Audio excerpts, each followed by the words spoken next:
podcast lah, pakai words boleh ya? Boleh. Apa yang nggak boleh Bapak Diji?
Iya Pak, Delta Pak. Delta. Ini apa ini? Oh, wawancara. Enak Bu, respondennya saya nggak usah ditengok di terus.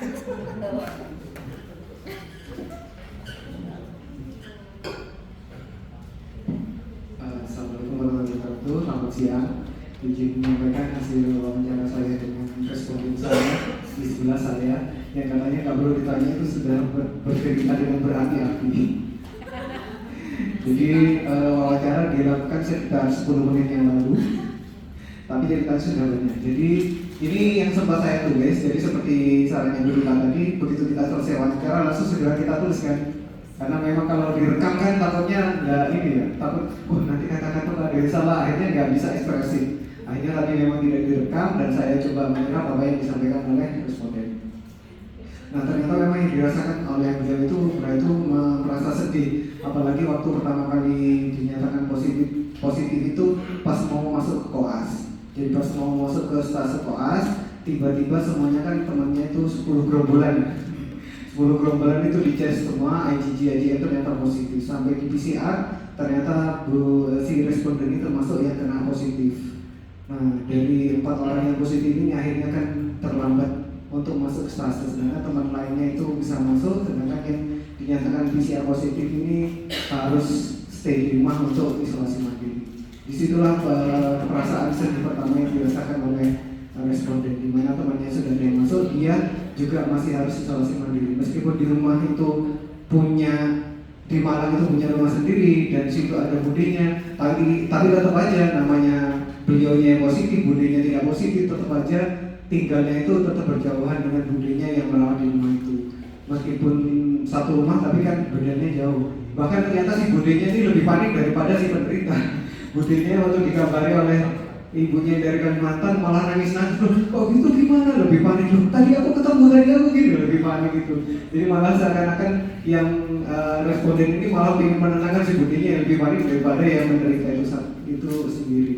Itu jadi kesedihan pertama. Terus kesedihan kedua, ternyata ini ceritanya wawancara pertama seperti itu. Kemudian saya wawancara lagi yang kedua, bagaimana dengan keluarga yang lain? Langsung cerita, oh iya saya satu keluarga kena semua. Akhirnya cerita lagi. Cerita kedua ternyata runtutannya pertama yang kena di satu keluarganya itu adiknya. Adiknya itu ketemu dengan seseorang yang akhirnya ketularan si adik. Dan ternyata yang menulari ini meninggal duluan. Si yang menulari ini meninggal, otomatis kan satu keluarga panik. Apalagi ini masih kecil, ketularan, takutnya kan lebih parah. Nah akhirnya diisolasilah si adik ini. Dan di isolasi itu di situ juga ada drama, di mana si adik itu kan namanya sendirian di satu kamar dan semua keluarga tidak ada yang berani masuk, merasa sedih dan sebagainya, sampai si ibu ini supaya bisa datang ke si adik ini harus memakai APD lengkap, misalnya mengasih obat atau menyuapi dan sebagainya. Dan ternyata setelah ditelusur mungkin disitulah si ibu ini mulai ketularan. Setelah ibu ketularan, bapak ketularan juga, kakaknya juga ketularan, semuanya ketularan. Dan yang paling parah di satu keluarga ini si ibu, suhunya sampai pernah 40, saturasi sampai pernah 60. Dan sampai di sini saya tulis, saya menuliskannya dalam kalimat lain yaitu afterlife. Sampai si ibu ini sudah pernah ketemu dengan afterlife gitu loh, seakan-akan sudah menuju ke gerbangnya itulah, bahasa saya sudah menuju ke gerbang itu, tapi katanya untungnya di mimpi itu masih ada nenek-nenek yang mengajak ke dunia yang sekarang ini. Dan jadi alhamdulillah selamat, dan setelah prosesi tersebut akhirnya si ibu ini bisa menjadi edukator ke orang-orang lain untuk supaya bisa melawan COVID ini, kurang lebih seperti. Nah ternyata yang si bandel ini si kakak ini sudah bandel, perokok pula. Akhirnya meskipun semua keluarganya sudah bisa pulih dengan sempurna, ternyata si kakak ini pulihnya lebih lambat karena dia juga memiliki faktor resiko yaitu perokok berat. Dan alhamdulillahnya katanya setelah COVID ini malah si kakak ini berhenti merokok, kurang lebih seperti itu. Terima kasih. Assalamualaikum warahmatullahi wabarakatuh. Adiknya siapa yang meninggal? Yang menulari adiknya. Yang menulari adik. Oh, yang menulari adik. Masih adik. Oh, oke. Baik. Terima kasih. Ada lagi yang mau presentasi? Enggak? Observasi? Gimana? Oh tidak, saya Udah ketemu? ngobrol aja.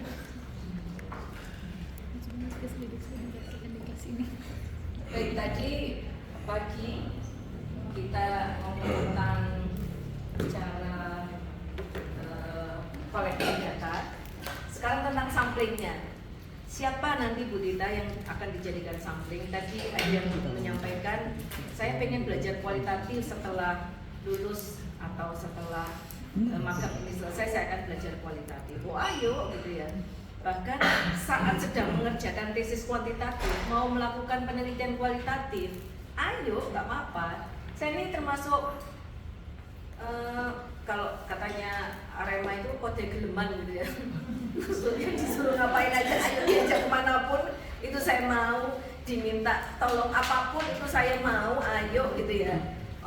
Ya, ilmu ini kan dari Allah ya, dari Gusti Allah. Jadi kalau tidak mungkin saya itu simpan sendiri, sebisa-bisanya itu disebarkan ke orang lain.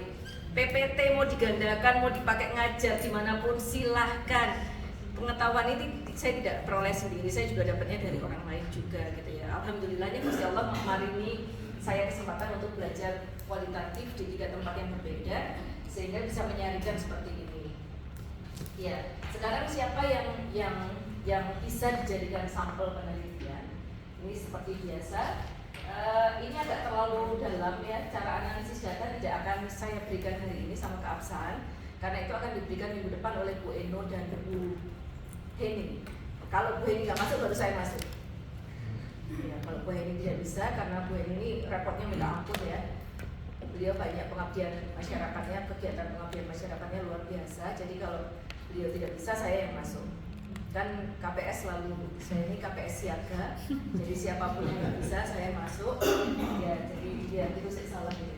Nah, kita memahami konsep dasar sampling, bedanya kualitatif dan kuantitatif. Pada penelitian kuantitatif, sampel itu digunakan karena ingin melakukan generalisasi pada populasi, generalisasi hipotesis untuk pada populasi. Ya. Samplingnya itu harus representatif secara statistik, harus pakai rumus. Kenapa pada kuantitatif itu butuh sampling? Prinsip dasar sampling itu agar bisa mewakili populasi untuk yang kuantitatif. Untuk yang kuantitatif. Jadi kalau gampangnya itu kalau kita makan soto Lamongan di Rorodowo itu atau bakso Jalan Ijen apa sih, bakso yang ruame, bakso Kiron, kok tahu sih? Bakso Kiron yang di pojokan Jalan Ijen itu. Kalau kita mau cerita, dek pojokan iku lho ono bakso enak. Jenenge bakso Kiron. Kalau Bapak Ibu bilang enak itu apakah menghabiskan seluruh sampai sak rombong baksonya? Sampai segitunya? Tidak kan? Kok Bapak Ibu bisa ngomong enak? Ngincip. Kalau chef ya cuma ngincep sak sendok udah tahu ini kurang gurih, ini kurang asem, ini kurang apa dan macam-macam. Kalau kita mungkin tidak satu sendok tapi satu mangkok. Mangkok bakso ini, semangkok bakso ini itu adalah teori sampling. Dan apa yang dilakukan tukang bakso ini atau tukang soto ini kalau mau ngedol, mau juali si orang, yang dilakukan ngapain? Diaduk dulu, tahu nggak sih? Biasanya kan digini-gini kan, biar apa? Biar homogen. Wah, pinter Pak kuantitatif Pak. Biar homogen Bapak Ibu, biar homogen. Randomize-nya itu begitu, dengan cara diaduk gini, biar roto. Nah roto itu loh homogen. Sehingga ketika sudah teraduk, ngambil yang paling atas pun itu bisa mewakili rasa yang satu rombong itu tadi, gitu ceritanya. Itu kalau kuantitatif. Nah, semakin banyak ngambil sampel kalau di kuantitatif itu semakin representatif atau semakin bisa mewakili populasi. Ya.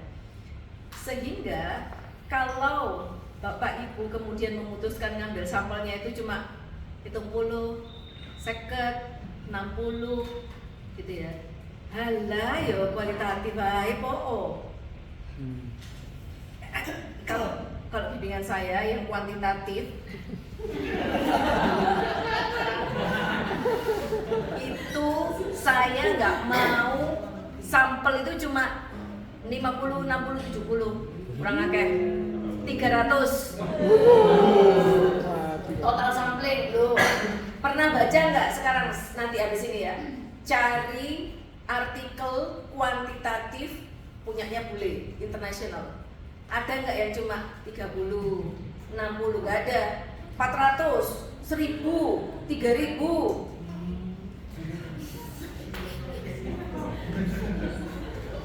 Coba cari, kalau ada tunjukkan ke saya.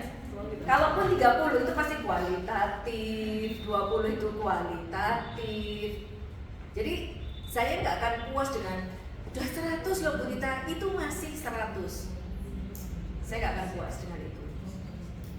Jadi saya tadi sudah bilang S2 saya kuantitatif, S3 saya kuantitatif. Jadi jangan kira saya nggak tahu regresi dan SEM-PLS.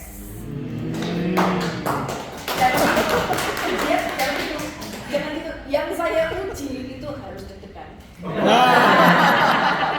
Kalau yang saya bimbing aman. Catat. Ini teror ini. Bapak Arjoto yang bisa teror, aku juga bisa. Nah, kenapa supaya semakin banyak? Karena biar dapat digeneralisasi. Makanya kalau di kuantitatif itu diperlukan uji validitas dan reliabilitas. Biar apa? Biar terpercaya, biar terukur dan reliable itu bisa diukur berkali-kali oleh orang yang berbeda. Itu tetap hasilnya. Di kualitatif itu tidak perlu sampling. Bu, nanti kan nggak bisa digeneralisasi, itu adalah salah satu topik pertengkaran antara saya dan suami saya. Lah kan nggak bisa digeneralisasi, tujuannya tidak untuk generalisasi, berarti deskriptif tidak, karena ada yang analitik juga. Lo kan nanti hasilnya, bus pokoknya weker gitu, jadi sekarang dia kualitatif. Kalau di kualitatif itu nggak pernah ada subbab keterbatasan penelitian, nggak ada. Kenapa? Karena memang terbatas. Kok masa ada penelitian yang nggak ada keterbatasan penelitian? Loh, memang kualitatif terbatas. Sok-sok itu ya kualitatif. Kalau mungkin baca punya teman-teman yang dulu itu saya itu sebetulnya menggabungkan antara yang kualitatif social science banget sama kualitatif yang orang eksakta ini. Jadi malih ono bab 2 nih, malih ono bab 3-nya. Harusnya nggak perlu ada, kualitatif nggak perlu ada. Terus juga ada keterbatasan penelitian. Iya memang terbatas, cuma 6 orang kok. Tidak untuk dilakukan untuk menggeneralisasi hipotesis, enggak. Terang aja. Dan ini gimana? Nanti kan berarti nggak bisa digeneralisasi. Nggak tahu ya kualitatif gitu loh. Nanti kalau ada yang pertanyaan, ada yang nanya gitu. Loh, ini kan nggak bisa. Gimana? Apakah ini representatif 6 orang itu? Tahu tujuan representativitas dari sampling? Woi. Tuh jawabnya. Jadi kayak Dan ini purposif memang harus dipilih orang-orang siapa yang mau diwawancara itu harus dipilih yang apa? Yang rich participant, partisipan yang kaya, bukan responden, Pak jawabnya, partisipan atau informan. Podo aja sih saja nih. Tapi kalau orang kualitatif itu ngomongnya ya partisipan, tidak lokasi tapi situs penelitian gitu-gitulah ya, biar agak beza gitu. Nah, rich partisipan ini yang gimana Bu Tita? Rich partisipan itu adalah orang yang talkative. Satu, talkative. Dua, dia itu talkative itu bukan artinya dia pintar ngomong gitu, enggak. Misalnya kayak Bu Iva itu kan talkative ya. Talkative itu bukan artinya dia ngomong terus-menerus, tapi ketika ditanya satu hal, dia jawabnya 100 hal gitu ya. Misalnya saking talkative-nya. Nah, itu dipilih. Satu, talkative. Yang kedua, lihat hubungan dengan peneliti, antara partisipan dan peneliti. Semakin dekat partisipan dengan peneliti, maka akan semakin bagus dan percayalah. Bu Tita nggak bias, enggak, salah, enggak. Percayalah. Nah, biasnya itu justru dari diri peneliti, agak sumuk ya, dari diri peneliti yang kemudian ya, yang sebelah situ kan temen ya, cerita lo. Apa tadi? Biasanya itu justru dari peneliti yang memasukkan teori-teori itu ke dalam hasil penelitian, bukan dari partisipan ke peneliti. Semakin dekat peneliti dengan partisipan itu semakin bagus. Kalau perlu 2 kali Pak Chandra ke sana, supaya yang pertama mengenalkan diri, nanti lain kali kesini lagi ya Bu, sekedar setor muka bahwa aku nanti akan tanya lo ke kamu kalau itu ke karya ke apa namanya, ke pasien yang orang yang tidak tahu itu begitu. Pertama jasa lo kalau masih di rumah sakit ya, Bu gimana Bu, nanti kalau saya tanya-tanya ke sini mungkin 2 hari lagi sebelum ibu pulang saya kesini ya Bu. Udah besok kan, Bu ini saya janji datang lagi, ini tadi saya pas lewat bakso Bu. Misalnya, tapi kalau Pak Chandra bakso itu kan ya gimana ya, Bisa. Dan harus berasal dari kemungkinan salah satunya adalah dari situs penelitian. Pemilihan situs penelitian itu juga perlu dipertimbangkan. Contoh, kenapa misalnya kuliah milih rumah sakitnya, itu bukan karena saya milih situs penelitian rumah sakit ini adalah karena rumah sakit saya, bukan hanya itu, tapi bahwa situs tersebut itu memiliki banyak fenomena yang harus diungkap. Begitu. Jadi tidak sekedar bahwa ya aku praktek di kono, ya aku direktur di kono, ya aku adalah owner di situ, ya itu iya gitu ya, tapi bahwa harus ada alasan di balik setiap fenomena atau setiap pemilihan yang Bapak Ibu lakukan. Nah, kriteria sampel yang bagus menurut kualitatif atau informan yang bagus menurut kualitatif, satu harus representatif. Representatifnya saya pakai begini, tanda begini, karena memang tidak ada representativitas di dalam penelitian kualitatif. Representatif itu harus, contoh, kalau saya ingin menilai kepuasan mahasiswa 2023 terhadap MEPEN 2 di MMRS, harus ada laki-laki, harus ada perempuan, harus ada yang di dalam Malang, harus ada yang dari luar Malang, harus ada yang Jowo, harus ada yang gak Jowo ini cari wong gak Jowo itu kan. Nah, gitu contohnya begitu ya. Kemudian harus ada apa lagi ya? Yang direktur atau manajer, ada yang bukan manajer, harus ada gitu. Tapi kalau misalnya ternyata satu orang ini sudahlah Pak Cahya ini laki-laki, manajer rumah sakit Malang, sudah dapat semua 3 kriteria ini, cukup diwakili oleh Pak Cahya. Contohnya begitu. Itu yang disebut dengan representatif. Jadi semua aspek di dalam karakteristik partisipan itu harus terwakili, harus bervariasi. Nah, seleksinya adalah secara purposif, bukan namanya purposif sampling, bukan, berbeda. Pemilihannya secara purposif, tapi bukan purposif sampling. Selama ini ada dosen pertama, saya pembimbing 2, ada pembimbing 1 yang kemudian bilang itu namanya purposif sampling. Saya nggak setuju. Di dalam kualitatif itu tidak ada sampling. Bu Indah dan Bu Asfi, Dr. Prof. Asfi itu sama-sama orang kualitatif yang social science itu tidak menganut sampling. Ya jadi dipilih memang karena terpilih, karena saya milih Pak Cahya karena saya dekat sama Pak Cahya. Ya sesimpel itu. Karena Pak Cahya talkative, karena Pak Cahya satu dekat dengan saya, karena Pak Cahya rumahnya dekat dengan saya. Sesimpel itu kalau kualitatif. Boleh Bu, boleh. Tidak biasa enggak. Semakin dekat hubungannya partisipan dengan researcher, semakin bagus data yang dihasilkan. Tapi boleh sedekat mungkin, tapi harus tetap berjarak. Saya biar baca-baca bingung. Memang agak susah ya. Jadi intinya itu berjaraknya itu adalah tetap Anda adalah partisipan saya adalah researcher. Tetap seperti itu. Berjaraknya itu seperti itu. Stop. Saya ini researcher dan Anda adalah partisipan. Tapi tidak berjaraknya itu karena saya sudah sangat dekat dengan Pak Cahya. Saya lupa Pak Cahya. Udah itu sampai misalnya sampai rumah ini misalnya lir panane Pak. Langsung lilir akhir rumah. Nah itu yang berikutnya adalah informan yang kaya, yang benar-benar kaya. Saya harus bisa memilih siapa ya di kelas ini yang bisa sangat kaya informasi dan nggak sungkan sama saya. Contohnya begitu.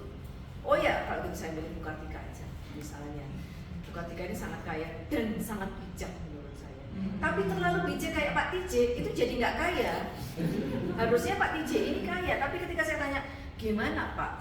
Teman-teman suka nggak Pak dengan mappen saya? Begini Bu, filosofi mengajar itu. Pak TJ banget gitu ya. Misalnya seperti itu. Jadi talkative dan Bu Tita gimana tahunya kriteria talkative dan kriteria dekat dengan informan itu gimana? Loh terserah peneliti. Karena peneliti dalam penelitian kualitatif adalah instrumen penelitian.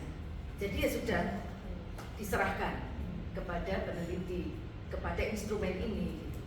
Sehingga dia kalau ada yang bilang apa kriteria kaya informasi, nggak ada. Ya pokoknya dia ada di situs penelitian, dia bisa menggambarkan fenomena yang kita ingin ungkap, gitu ya. Nah, lalu berapa jumlahnya Bu Tita kalau penelitian kualitatif? Nggak ada jumlahnya. Penentuan jumlah proposal untuk penelitian kualitatif yang pure kualitatif tidak boleh mention jumlah partisipan, nggak boleh. Partisipan ini harus memenuhi kriteria itu boleh, tapi berapa jumlahnya nggak boleh. Bagaimana Anda tahu kalau itu 10 itu cukup? Jangan-jangan 11. Bagaimana Anda tahu 10 itu cukup? Jangan-jangan kurang dari itu sudah jenuh. Jadi, bagaimana kita berhenti mengambil sampel pada penelitian kualitatif adalah yang pertama, kecukupan, not too big nor too small, yang sedang-sedang aja katanya bilang gitu ya. Lalu sering juga yang kedua, berhenti mengambil sampel kalau datanya jenuh. Bagaimana Bu Tita jenuhnya? Contoh, Pak Cahya, menurut Pak Cahya mappen 2 itu bermanfaat nggak sih? Bermanfaat Bu, tapi ya begini loh Bu ya, bermanfaatnya itu adalah karena kita telat gitu. Bermanfaatnya tapi telat. Oke, contoh. Ini soalnya aku harus diprotes. Yang kedua, Pak Chandra gimana? Bu, bermanfaat Bu. Tadi kan bermanfaat tapi telat. Bermanfaat Bu Tita, sangat bermanfaat. Misalnya gitu ya. Nggak ada tapinya. 2 variasi. Ya kan, yang ini bermanfaat tapi yang ini sangat bermanfaat. Coba Bu Ana, gimana menurut Bu Ana? Kok menurut saya sih kurang. 3 variasinya. Sampai seterusnya ketika ngomong sangat bermanfaat atau bermanfaat tapi sudah terulang 2 kali cukup. Itu ketika diperbanyak segini orang, itu juga jawabannya akan pancet. Akan tetap. Jadi itu yang disebut dengan saturasi. Bu Tita kalau belum. Nah, masalahnya adalah ketika Bapak Ibu diminta publish di Scopus, di Scopus yang QQ itu itu tidak mau dia menerima cuma 6, 7. Menurut empiris, berdasarkan pengalaman saya, jenuh itu di sekitar 7 sampai 9. Tapi untuk yang QQ itu tadi, Q4, Q3, Q4 itu minimal 20 partisipan. Untuk yang penelitian kualitatif, asal tahu saja, analisisnya itu siji sak ruwetan dhewe. 20 lagi. Yang udah pernah menganalisis ya, langsung senyum-senyum. Jadi ini adalah hari terakhir Bapak Ibu memutuskan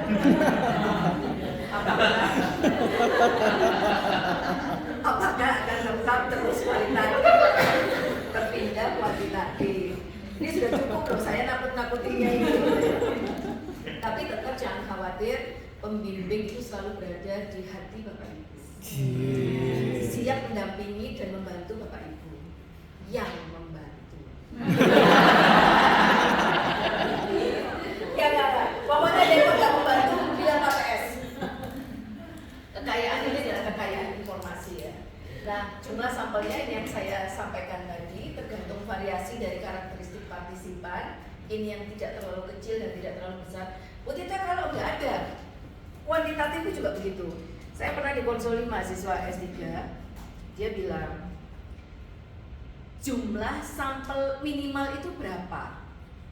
Pertanyaan yang aneh karena saya tidak tahu judulnya. Ayo, kalau tiba-tiba aku takon konsul, iya, jumlah sampel minimal itu berapa ya? Judulmu apa? Gitu kan? Kanker kolon. Ya, oh ya, oke. Kalau kanker kolon, misalnya aku 20 gitu cukup enggak? 20 itu kanker kolon setahun.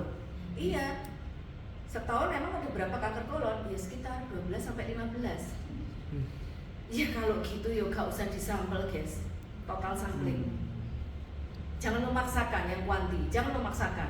Jangan memaksakan menggunakan rumus sampel, jangan. Tapi kalau jumlahnya infinite population, pada tahu nggak infinite population? Ya. Kalau infinite population ada rumus-rumus tertentu. Kalau menggunakan rumus Lovin itu saya paling suka. Rumus Lovin itu kalau berapapun jumlahnya itu sekitar 298. Kalau dibulatkan 300 sampel. Itu minimal. Jangan mau kalah sama anak S1. Anak S1 aja bisa 350 sampel. Sebab ya tergantung. Kalau pelanggan itu kan infinite. Kalau pasien itu kan infinite. 300 lah. Kecuali karyawan, ya jangan maksa juga karyawan 300 sampel. Kalau di RSUB cuma 250 gitu ya. Di RSUB sampel cuma 250 disampel pula gitu ya. Apa karyawan cuma 250 disampel pula. Ya tergantung tujuan penelitian. Tergantung. Kalau memang ya cuma dibutuhkan 70 ya nggak apa-apa. Dan tergantung pembimbing sendiri. Jadi pembimbing kalau yang dibimbing sama saya, kalau kuantitatif dia harus banyak. Masih terbuka kemungkinan hari ini hingga jam 23 kalau pengen ganti topik dan ganti pembimbing silakan ajukan ke PS ya. Terus ini bagaimana caranya tergantung redundancy. Tadi yang saya bilang redundant, pengulangan dari data yang disampaikan oleh partisipan. Oke. Contoh kasus mulai dari yang bank syariah ya. Ini bukan bank syariah Indonesia tapi perbankan syariah. Saya nggak temu. Jadi saya namanya bank syariah. Perbankan syariah tadi sampelnya cuma satu, Menteri Keuangan. Tok. Yang lainnya studi dokumen. Boleh, nggak ada yang lain. Yang lagi adalah hang jebat. Hang jebat itu bahkan saya tahu ketika saya ikut workshop kualitatif. Ada yang tahu hang jebat gitu kan? Saya kedep gitu. Apa ya, kalau lihat hang-hangnya ini kan orang Melayu gitu ya, tapi kenapa tidak pernah mampir di telinga saya, di otak saya gitu ya. Ternyata dia itu adalah laksamana, tangan kanannya hang tuah. Dan ini ada kapalnya hang tuah itu di mana coba? Melaka. Di Malaka, Malaysia. Di Indonesia nggak ada. Hanya jadi nama hang jebat di Jakarta.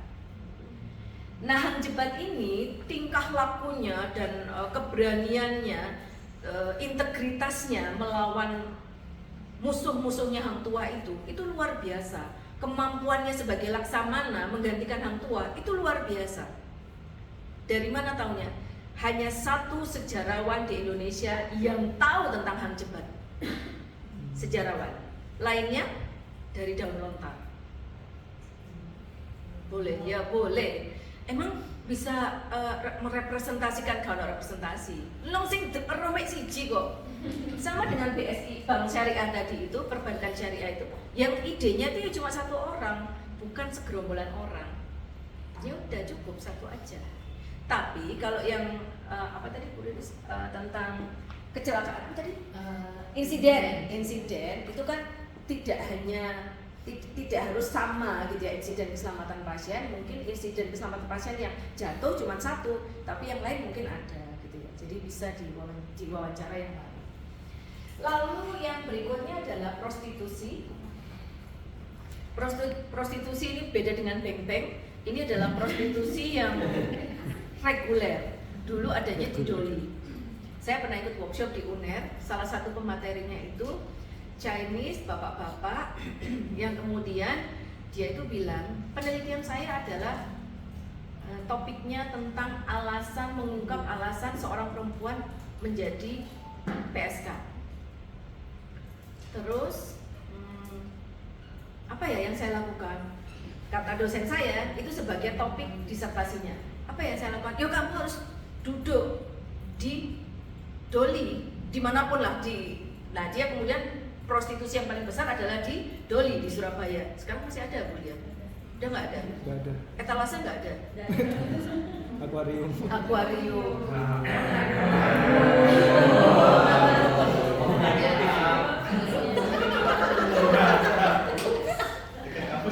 Dekat kampus.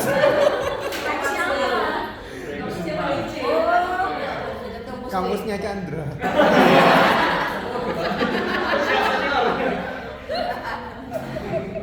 Nah, yang akhirnya saya tahu bahwa bapak-bapak itu bernama Pak Dedi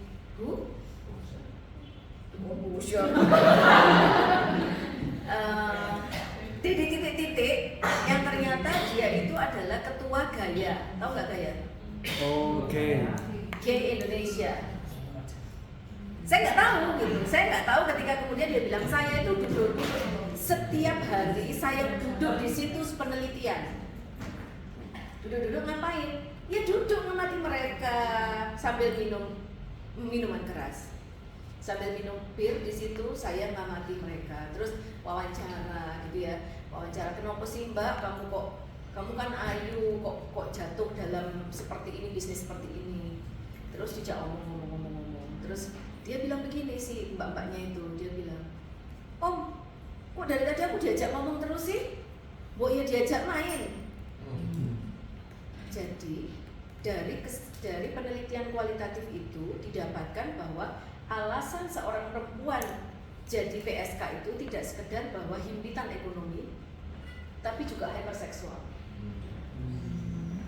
Jadi dia menikmati gitu, Jadi tidak sekedar itu. Nah, ketika dia cerita bahwa, Om, ayo Om, masa dari tadi ngobrol aja sambil minum, ayo dong, ajakin kita main gitu kan. Seluruh peserta itu ketawa kecuali saya. Lucunya ya. Iya, ternyata semua orang itu tahu dia adalah ketua Gaya, ketua G kok diajak main sama PSK gitu ya. Tapi saya nggak tahu sampai akhirnya saya nanya kenapa ketawa. Saya tolak-tolak kenapa semua katanya saya orang goblok. Kenapa ketawa? Dia ketua G. Lah itu lucunya. Gak lucu juga sih. Begitu ya. Jadi kita bahkan harus berada di dalam situs penelitian. Lalu ada lagi ini tentang penyambung judi di perputaran uang, judi di Tanjung Perak di pelabuhan. Lalu dia bilang, Bu, si mahasiswa S1 ini bilang kepada salah satu dosennya, dia bilang, saya mau, ini anak ekonomi. Ya wes gak apa-apa. Ternyata judi itu baru buka ketika sudah malam. Tidak ada judi siang hari, digerebek oleh polisi gitu kan. Nah ketika malam si bandarnya itu dideketin sama dia, cowok ini. Pak, saya itu disuruh dosen saya Pak bikin TA Pak, bikin skripsi tentang judi ini. Boleh ya Pak wawancara? Dia tuh kok aku minuman keras, belikan aku minuman keras, nggak gratisan. Iya wes Pak, dibelikan minuman keras. Terus sambil minum. Loh kamu juga minum? Jangan aku tok, kamu juga harus minum. Saya nggak biasa minum ya Pak. Ya sudah, kalau kamu nggak mau minum, saya nggak akan ngomong. Iya jalan. Akhirnya piye katanya si dosennya. Akhirnya piye ya saya ya minum Bu. Terus habis gitu sudah, terus mulai ngeleng-ngeleng, Pak saya mau mutah Pak gitu ya, sambil direkam tuh, Pak saya mutah. Wuyu si ketawa si bandar ini. Wes pulang aja pulang. Kamu di sini nanti kalau mutah dan mabuk di sini nanti malah nyusahin. Anak ini pulang, tempat judinya digerebek polisi. Nah ya, kok Yosef selamat. Terus kata pembimbingnya, Wesley besok-besok gak usah rono le yo, bertanggung jawab pada ibumu le, gitu katanya. Begitu. Kayak si siapa etnografer kemarin itu, dia bahkan sampai menikahi ketua suku supaya dia dapat apa namanya data yang sangat valid. Yang berikutnya adalah memang kalau sangat terlalu kawin, istilahnya terlalu kawin dengan data, itu menjadi sulit memisahkan dengan situs dan data yang akhirnya Bapak Ibu peneliti ini bisa jadi tenggelam dalam data. Bu Eril dibalik bagusnya tesisnya yang fenomenologi itu, dia itu pernah menghilang sekian waktu, sekitar 3 minggu. Biasanya itu serundul ke sini, Bu Tita yuk ngafe gitu, Bu Tita yuk makan bakso bakar gitu ya. Ini tiba-tiba 3 minggu menghilang. Loh kalau menghilang sudah lulus ya gak tak cari ya. Nah ini belum lulus ngilang nih. Saya WA, Bu, apa kabar? Gimana kabarnya? Pagi Bu Eril, gimana kabarnya? Langsung telepon, Bu Tita, saya ini bingung. Saya kok dapat 98 tema. Modar gue gitu ya. Tema kok 98. Satu tema aja itu bahasnya itu 1,5 halaman bisa-bisa. Ini 98 tema Bu, itu bisa direduksi. Nggak bisa Bu Tita. Jadi peneliti kualitatif ini sangat sayang membuang data. Misalnya, contohnya, kalau tadi saya tanya apakah Pak Cahya senang dengan pelajaran metodologi? Senang tapi, dan Pak Chandra ngomong sangat senang, harusnya itu bisa direduksi jadi satu tema. Tapi peneliti kualitatif ini kan sangat mengutamakan rasa, apalagi kalau ini fenomenologi, itu akan sayang. Nggak sama Bu, Pak Cahya kan ngomong seneng tapi gitu ya. Tapi Pak Chandra ngomongnya sangat senang, itu kan rasanya berbeda.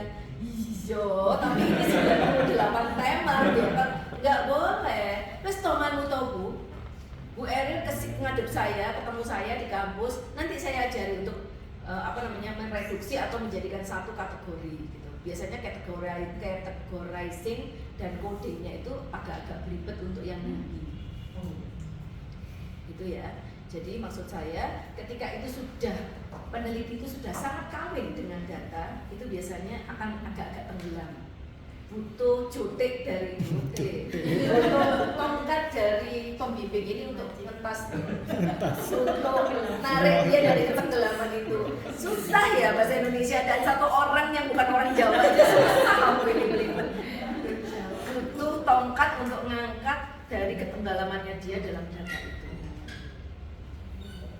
Ya, jadi Bapak Ibu ini kan sudah semester 4, 3 menuju semester 4. Semakin Bapak Ibu ruwet dengan tesis dan magangnya, semakin harus sering kesini.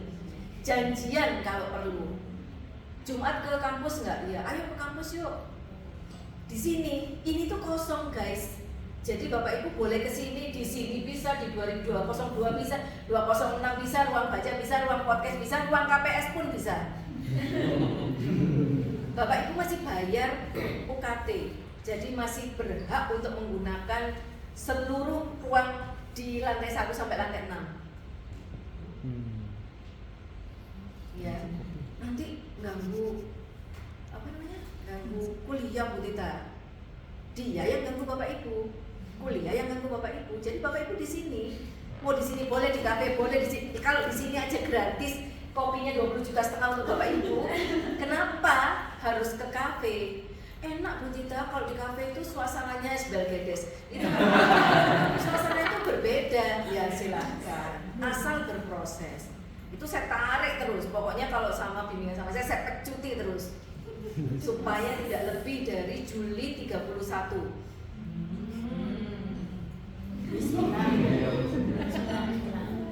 Tepatnya bukan 31 Juli ya. Biasanya kalau 31 Juli itu minggu, ya berarti 28 atau 27 Juli. Itu yudisium loh Bapak Ibu. Yudisium bukan ujian tesis. Oke? Bismillahirrahmanirrahim. Ya, ini sama aja. Jadi data yang Bapak Ibu nanti, baik itu kuanti maupun kuali, data itu ya tergantung Bapak Ibu mengolahnya. Kalau yang data yang masuk itu elek, hasilnya insya Allah elek. Jadi kalau di kuesionernya itu nggak bagus kalau yang kuantitatif, bisa dipastikan hasil analisisnya juga pasti jelek. Kualitatif pun demikian. Begitu data kualitatif cara wawancaranya salah, data yang dihasilkan jelek, insya Allah analisisnya akan sulit. Jadi makanya wawancara coba 1 kali diperbatin, dikonsulkan ke pembimbing. Kalau yang kuali. Kalau yang kuanti, sebelum jadi kuesioner harus konsul rutin. Terus nanti baru 2 kali ketemu pembimbing. Duh, saya tuh mental terus. Bu Fira pernah marah begitu ke mahasiswa yang mengeluhkan saya. Saya ini kalau sama kuesioner itu juga lumayan detail. Nah, itu saya soroti 1 kali. Terus lama nggak kesini lagi, ya tetap salah. Ya dicoretin lagi kan. Terus ngomong ketemu Bu Fira katanya, aku ketemu si ini tadi gitu. Terus tak omelin. Kenapa? Katanya gini, sudah ketemu pembimbingnya, sudah siapa? Bu Tita. Terus mental terus saya ini. Berapa kali ketemu Bu Tita? 2 kali. 2 kali mental katanya. Coba tambah 3 kali. Loh, Rek, ketemu sepisan dicorei, baliknya 2 bulan kas, 2 bulan lagi. Kecek salah, apa nggak dicorei? Itu nanti kalau ujian, apa nggak disini pembimbingnya? Pembimbingnya sob, Bu Tita gitu. Malu lah hamba. Karena itu yang akan saya kalau jadi penguji, senang saya itu adalah melihat kuesioner. KN tos pembimbingnya tak santap. Oh ini dulu sudah dikonsulkan ke pembimbing atau belum ya? Kuesioner kayak gini. Oh, yes. Itu. Pernah itu ada 1 kali ujian proposal, kok nggak pakai kuesioner? Ini kuantitatif apa kualitatif ya? Kuantitatif betul kan? Kok nggak ada kuesionernya ya? Atau sengaja memang nggak ditunjukkan pada saat ujian? Langsung pembimbingnya pucat. Loh, iya ya kok nggak ada ya kok? Pembimbingnya yang tak kalut. Oh iya ya, kok nggak saya cek ya?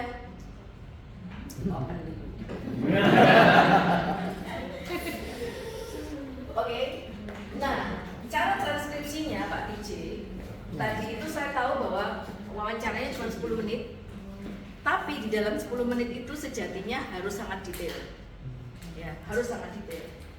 Namanya transcribe itu adalah memindahkan isi percakapan itu ke dalam tulisan, karena tujuannya adalah merekonstruksi percakapan. Kita itu memiliki keterbatasan memori, utamanya saya ini kalau sudah melihat orang ngomong itu terus ikut larut dan kemudian lupa apa yang diomongkan kalau tidak direkam. Ya. Nah setelah direkam segera diketik guys, karena itu merupakan bentuk rekonstruksi percakapan. Dan kemudian juga sekaligus menggambarkan situasi yang terjadi. Misal sedang wawancara ke rumah, saya itu yang wawancara ke rumahnya ibu itu tadi, kader, sedang anak-anaknya ngomong itu ada tek tok tok tok tek tek tek tek gitu kan. Loh, bakso dokter, kerja dokter gitu kan. Ya Allah, aku ini gimana mati wawancara. Ndak aku sudah terus tiba ya anak sing diburi. Bu, bakso bu gitu kan. yang sekedar ya dokter, sebentar ya dokter ya, saya tak beli bakso. Yes. Itu ya harus ditulis guys. Ya ampun.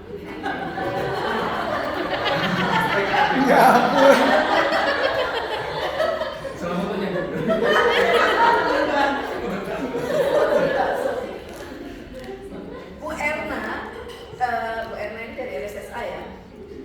Bu Erna itu adalah kemarin itu meneliti tentang lin, tapi minta kualitatif, ya kan?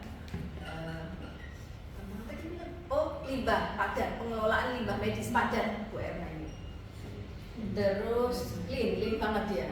Nah itu ya sampai ditulis kan situasi yang terjadi ini. Pewawancara mengajak narasumber, dia bilang narasumber, ke sebuah warung mie. Iya, narasumber kemudian memilih mie bakso gitu. Olah opo sampai milih mie bakso, barang ya sudahlah ke warung mie makan gitu ya, tapi sampai memilih mie bakso. Lah kan milenial ya. Jadi celebuk enak erek gitu. Nggak konsen sama isi wawancaranya. Nah ini terjadi. Nah 1 menit Bapak Ibu untuk newbie, 1 menit itu wawancara itu 20 hingga 30 menit transkripsi. 1 menit wawancara. Assalamualaikum Bu, perkenalkan saya Tita Haryanti. Saya nanti akan wawancara 1 menit. Itu ngetiknya 20 sampai 30 menit untuk awal-awal. Lama-lama tambah suwe. Lama-lama lebih lancar. Tapi just for your information, sekarang ini saya lebih banyak membantu mahasiswa karena mahasiswa itu biasanya stuck pada nulis verbatim. Ada banyak jasa pengetikan verbatim.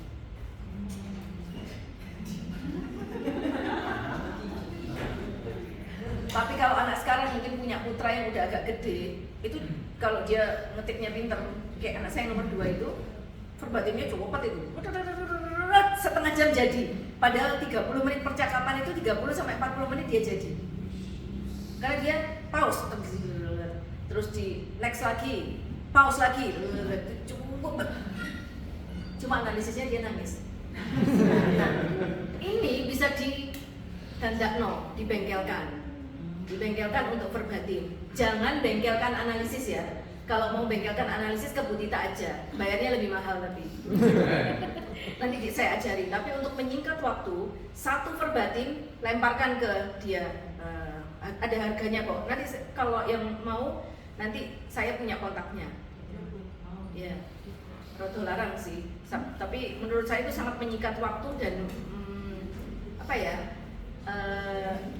Kalau untuk Bapak Ibu yang banyak pekerjaannya itu bisa membantu banget gitu. Nanti analisisnya sama saya. Maksudnya kita kerjakan bersama-sama. Oh coba Bruno aku juga gitu ya. Nah, itu kalau yang mengerjakan sendiri biasanya 1 menit wawancara itu 20 sampai 30 menit transkripsi untuk yang baru. Kalau sudah agak terbiasa agak lebih cepat. Ini ada orang naturunani bingung aku. Ada cakap aos ini yang apa ini bahasa Indonesianya? Singkat, sangat singkat cakap aos itu. Ini adalah contoh wawancara yang sangat transkripsi yang sangat cakap aos. Seperti yang dilakukan Pak TJ tadi. Enggak apa-apa, dia kuantitatif kok, bebas. Kalau kualitatif gitu, ya. Contohnya ini. Pewawancara menanyai, apakah tahun depan akan ada rencana PHK? Manajer menjawab, enggak. Kalau seperti ini saja, tanpa ada field notes, tanpa ada rasa di sana, maka bayangan seorang pembaca itu akan, apakah tahun depan ada wawancara? Enggak. Bisa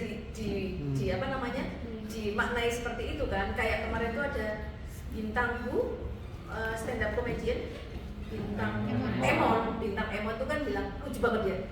Di TikTok dia bilang, komunikasi itu penting guys gitu ya, apalagi komunikasi sama perempuan. Dia bilang, kalau kita bilang kita ke makan siang yuk gitu. Cowok biasanya jawab yuk, artinya oke, fine gitu ya, ayo kita berangkat. Sementara kalau cewek dibilang yuk AYOK itu ayo gitu ya, misalnya ayo AYOK itu akan seperti ayo gitu ya. Kita ada bintang emot. Harusnya itu K-nya itu harus banyak. Ayo kakak gitu ya. Ayo itu kayak oke, ayo deh gitu loh. Terus sementara kalau ditanyain kamu kangen nggak? Kangen banget. Buat cowok itu sudah penyangatan, ya sudah aku memang kangen banget gitu. Cewek tidak. Iya, daripada ditambah kangen banget, mending kangen N-nya 20. Itu sih bintang emot. Lucu banget dia tahu fenomena sosial. Nah, sama seperti ini, transkrip ini kalau apakah tahun depan akan ada rencana PHK? Enggak. Kan kayak gitu. Iya kan? Tapi kalau seperti ini yang terjadi, manajer diam sekitar 10 menit, mengerutkan kening, tangan di dagu, mata melihat ke atas dan kemudian berkata dengan nada pelan, enggak. Itu Pak Chandra fungsinya. Jadi kalau misalnya ada bakso tik-tuk itu duduk tik-tik gitu ya, terdengar tukang bakso mengetukkan gitu ya. Terus kemudian tiba-tiba si partisipannya bilang, maaf dokter, saya harus beli bakso dulu. Terus kemudian balik lagi ke situ, nyambungnya nggak terlalu nyambung, ngomongnya jadi nggak terlalu nyambung. Itu kita, karena nanti ada peer debrief namanya, saya sebagai peneliti kualitatif lain yang melihat, kan ini untuk memastikan keabsahan data, pantas gak nyambung, mari makan bakso. Gitu Pak. Jadi bisa mulai kayak ini. Jadi mengurutkan kening ke atas, tangan di dagu, mata melihat ke atas. Nah, itu tampak keraguan di sana. Ini yang namanya field notes. Dan itu penting, berkaca-kaca gitu ya. Jangan bilang mau nangis. Partisipan tampak akan nangis, belum tentu akan nangis. Jangan-jangan dia kelilipan.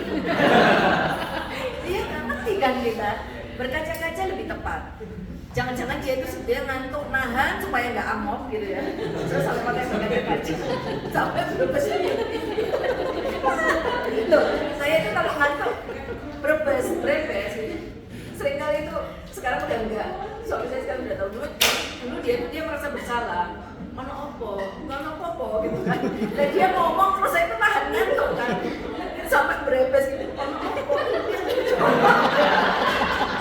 Dia kira tuh saya terharu, sedih. Enggak ada apa-apa. Ngantuk ini sekarang dia tahu saya brepes. Wes turu gitu.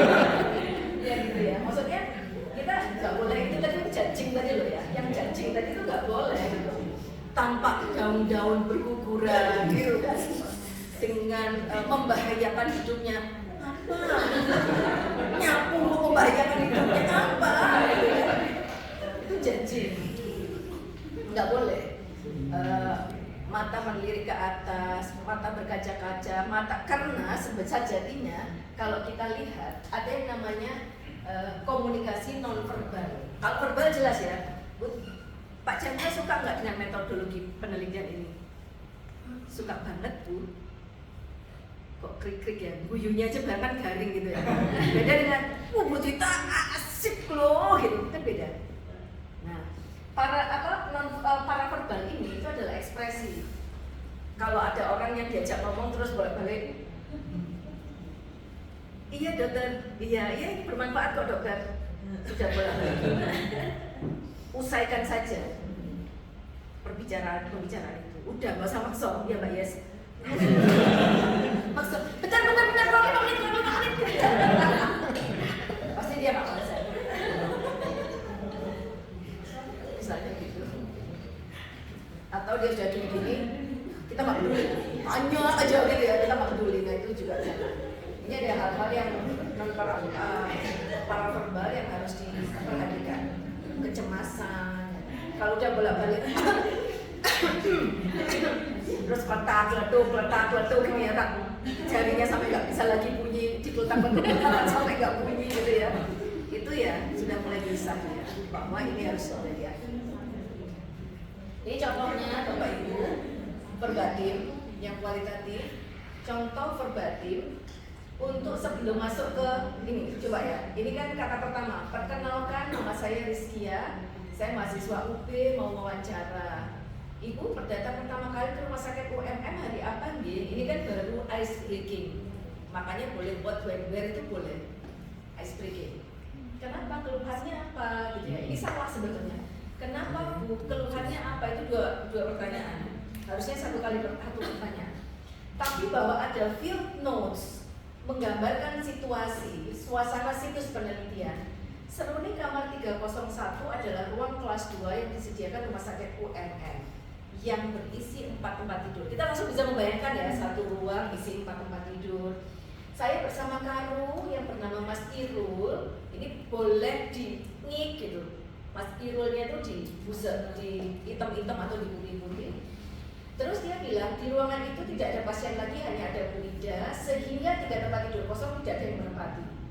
Terus di sebelah kanan tempat tidur ada rak meja lalala, ada yang bersama perempuan. Oh ini. Ketika saya dan Mas Irul masuk kamar, pasien sedang tiduran ditemani seorang wanita yang sedang mengambil air. Bukan anaknya. Bukan tetangga, kita nggak tahu seorang wanita itu siapa karena kita baru masuk. Mungkin nanti setelah kita masuk akan tahu siapa ini Bu. Oh ini anak saya baru, tapi kan waktu datang kan nggak tahu kalau itu anaknya.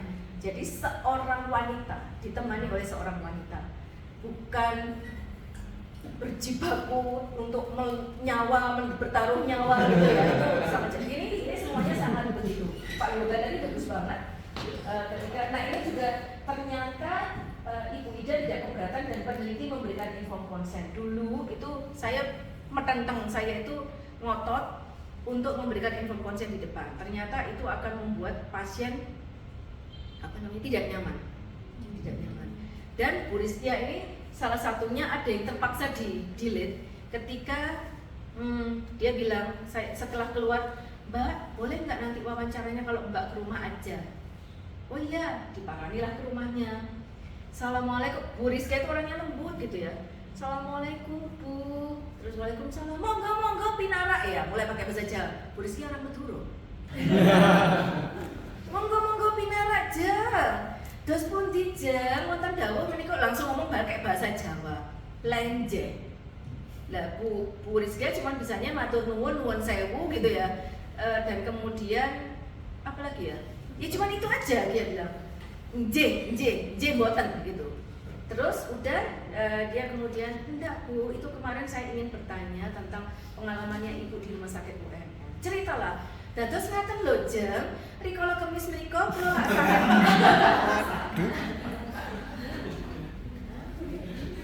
Apa yang dilakukan? Saya diam bentar. Oh, nje. Begitu sudah nje, dia sudah nggak mampu lagi mereply. Ini apa ya? Saya harus memahami karena harus memberikan respon yang pas kan. Oh gitu ya. Ya Allah, jangan sampai dia, wih di UMM itu menikah jam awon sangat, misalnya awon sangat itu kan jelek banget. Awon sangat pelayananipun menika ya Allah, dokteripun menika nggih. Justru kita ini alhamdulillah ya Bu.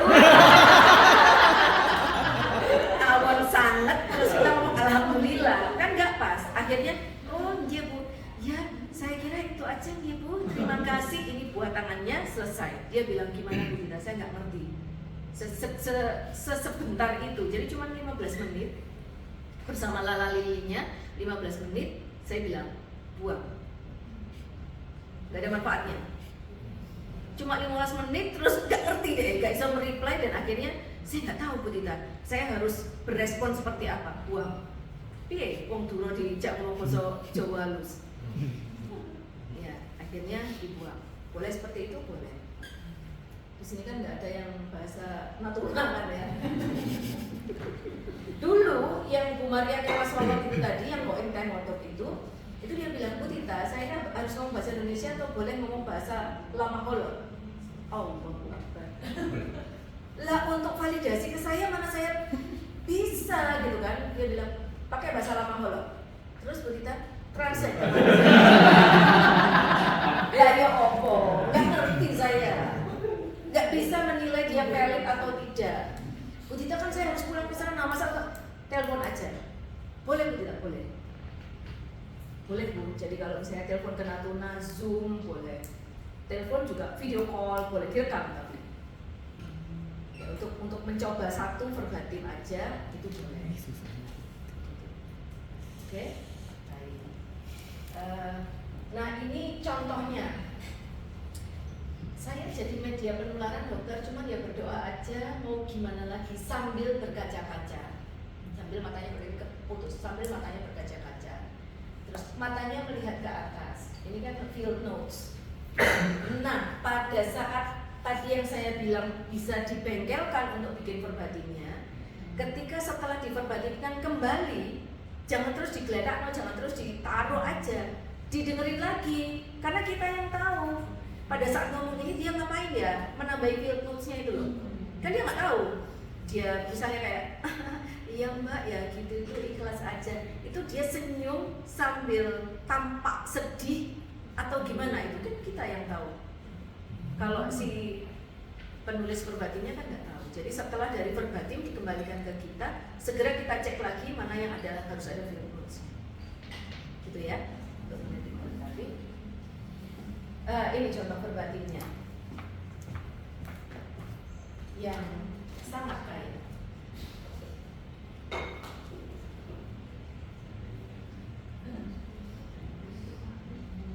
Ini punyanya Pujihan Arabicum Fenomenologi. Nah, ini contohnya adalah Assalamualaikum, Waalaikumsalam Mbak, kapan hari kita sudah pernah ini boleh ya Mbak R gitu kan, Mbak R. Kapan hari kita sudah pernah ngobrol tentang pengalaman? Apakah bersedia? Nggih, bersedia. Cukup, itu info konsen.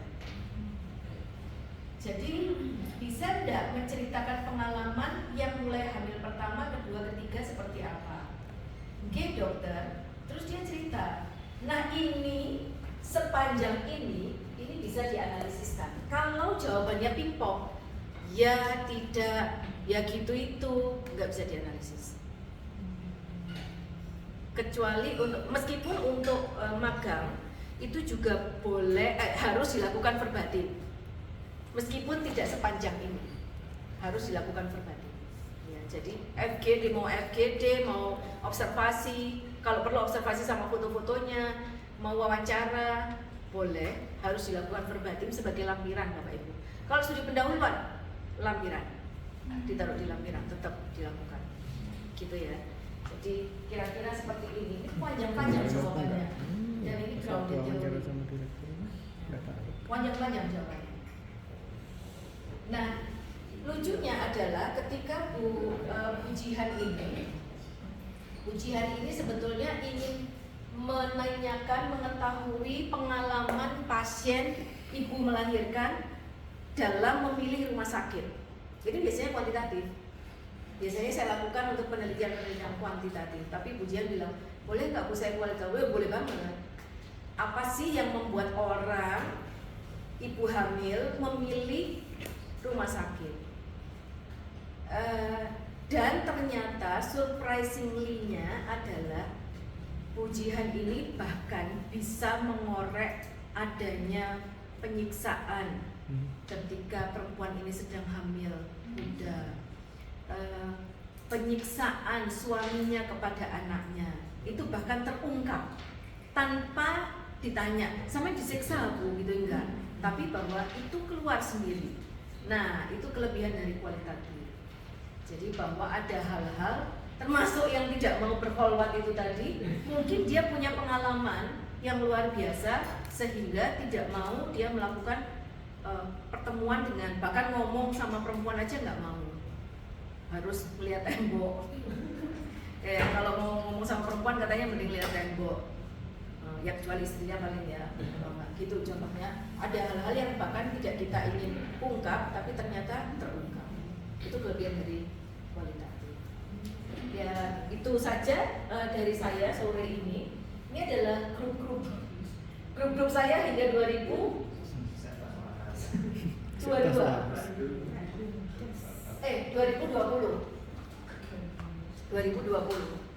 Mulai 2016 sampai 2020 ya, 2021 sama 2022 belum ada fotonya, belum saya tampilkan di sini. Dan kalau sudah ada grup, sudah mulai teror dimulai. Teror dimulai.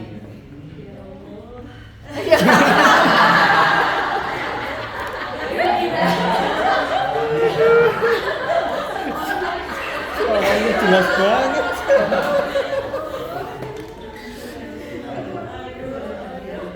Saya cuma ingin mengingatkan, ini sudah semester 3, Bapak Ibu pun sendiri ya, sudah sendirian. Jadi boleh Bapak Ibu bekerja keras, tapi berdoanya harus lebih keras. Ya, jangan lupa tetap senantiasa bersedekah karena sedekah itu banyak manfaat. Itu saja dari saya. Sebelum saya akhirkan, ada yang ingin ditanyakan? Ya, Bu Riris. Ya, Bu.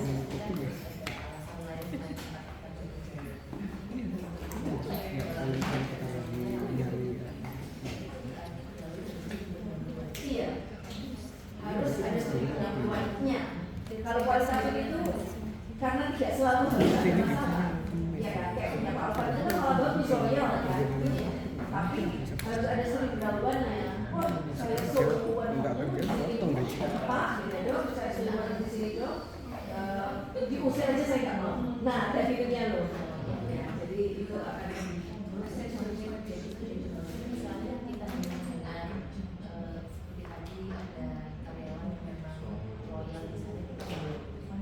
ya, boleh. Sering pendahuluan harus dilakukan. Oke. Siap-siap ini. Itu kalau siap-siap menerima teror setiap pagi.